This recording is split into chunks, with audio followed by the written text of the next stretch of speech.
మన ఉద్దేశాలు సఫలమవ్వాలంటే మనం ఏం చేయాలి? లోక సంబంధులు చెప్పే ఆలోచనల కంటే దేవుని భక్తిలో ఉండి ఆలోచన చెప్పేవారు బహుమంది ఉన్న ఎడల మన ఉద్దేశములు నెరవేరుతాయి. ఎందుకంటే దైవిక ఆత్మ నడిపింపు వారికి తోడుగా ఉంటుంది కాబట్టి. ఏ పని చేసినా ముందు ప్రార్థించి దేవుని చిత్తానికి మనల్ని సమర్పించుకుంటే దేవుడు మన ప్రయత్నాలను సఫలపరుస్తాడు. ఏది సరైనది ఏది కాదు అని స్పష్టంగా మనకు బయలుపరుస్తాడు. ప్రార్థిస్తూ ప్రయత్నిస్తే విజయం దక్కి తీరుతుంది. ప్రభువే అట్టి కృపను మనకు అనుగ్రహించినట్లు ఈరోజు దైవిక స్ఫూర్తిని ధ్యానించి ప్రార్థించుకుందామా? ఈరోజు వాక్య భాగం చదువుకుందాము. సామెతల గ్రంథము 15వ అధ్యాయము 22వ వచనము. ఆలోచన చెప్పువారు లేని చోట ఉద్దేశములు వ్యర్థమగును. ఆలోచన చెప్పువారు బహుమంది ఉన్న ఎడల ఉద్దేశములు దృఢపడును. Proverbs chapter 15 verse 22. Without counsel, purposes are disappointed, but in the multitude of counselors, they are established. చదవబడిన ఈ వాక్య భాగాన్ని అనుసరించి ఈరోజు దైవిక స్ఫూర్తిని ధ్యానించుకుందాము. We all have plans and ambitions. మనలో ప్రతి ఒక్కరికి ప్రణాళికలు, సంకల్పాలు ఉంటూనే ఉంటాయి. And it's good that we pray before putting our plans into action.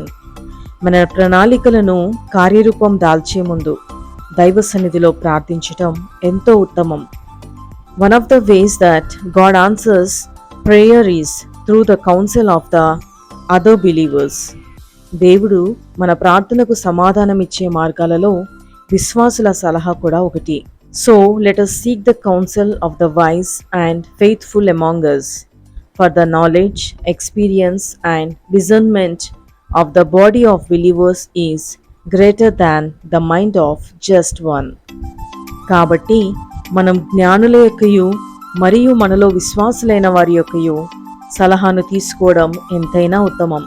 ఎందుకంటే విశ్వాసుల సంఘంలోని వారి జ్ఞానము, అనుభవము మరియు వారి వివేచన కేవలం ఒక్కరి ఆలోచన కంటే చాలా గొప్పది.